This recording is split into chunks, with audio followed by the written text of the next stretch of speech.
Majority Leader. Next to co-sponsor the measure is Senator Robin Hood Padilla. I move that he be recognized. Senator Robin Hood Padilla is recognized.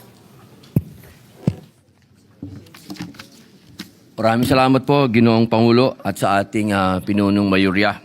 A'udhu billahi minasyaitanir rajim. Bismillahirrahmanirrahim. Mga mahal kong kasama, Ginoong Pangulo, ang aking pagbisita sa mga paaralan mula Tawi-Tawi hanggang Apare, paulit-ulit ko pong nakikita ang kakulangan sa silid-aralan. Mga batang nagsisiksikan, mga tumutulong kesame, at mga pasilyong ginawa ng classrooms dahil sa kakulangan ng espasyo. Kaya naman po tumatayo ako ngayon upang buong dangal na i-co-sponsor ang Classroom Building Acceleration Program na isinusulong ng aking kapatid sa paglilingkod, Senador Bam Aquino.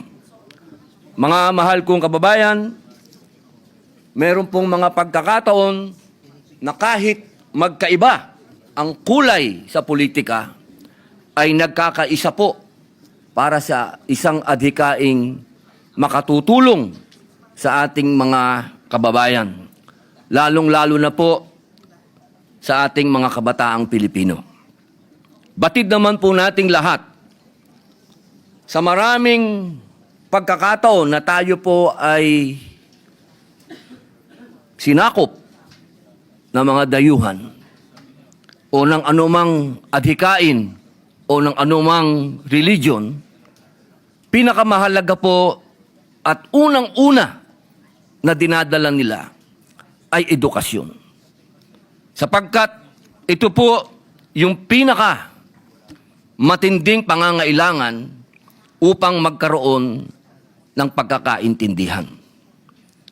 Kaya po, inihingi ko po sa aking mga kasama na suportahan po natin ang panukala na ito ng aking kaibigan na si Senador Bam Aquino upang ang atin pong kabataan ay makasabay.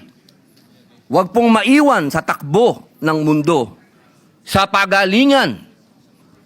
Alam naman po natin, hindi po kaila na marami pong mga bansa na makapangyarihan, yaan pong nagsasamantala sa mga katulad natin na bansa. Ang atin pong panlaban ay tamang edukasyon. At yaan po ay pinatunayan mismo ng ating mga bayani. Kung natatandaan po natin nung panahon ni Jose Rizal, ni Dr. Jose Rizal, sa kanyang mga huling araw sa Dapitan, ang kanya pong pinalakas ay ang pagbibigay edukasyon sa kabataan. Nagbigay po siya ng silid-aralan doon mismo sa Dapitan. Kaya maihahambing ko po ang panukala na ito kay Dr. Jose Rizal. Ngunit, meron po tayong backlog. 165,000 classrooms. Sabi nga po ng ating kasama din, ni Senator Kiko Pangilinan, kailangan linggo-linggo po may gawing tayong classroom.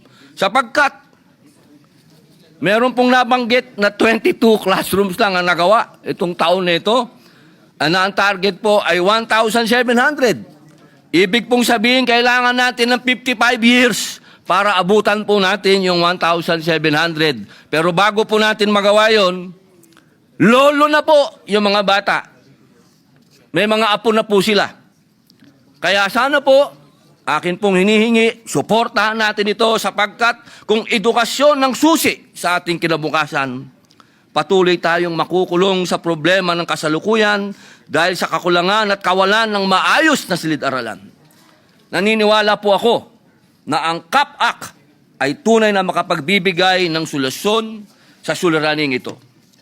Ang bawat silid-aralan na may tatayo sa pamamagitan ng batas na ito ay isang pamumuhunan sa pangarap ng bawat batang Pilipino.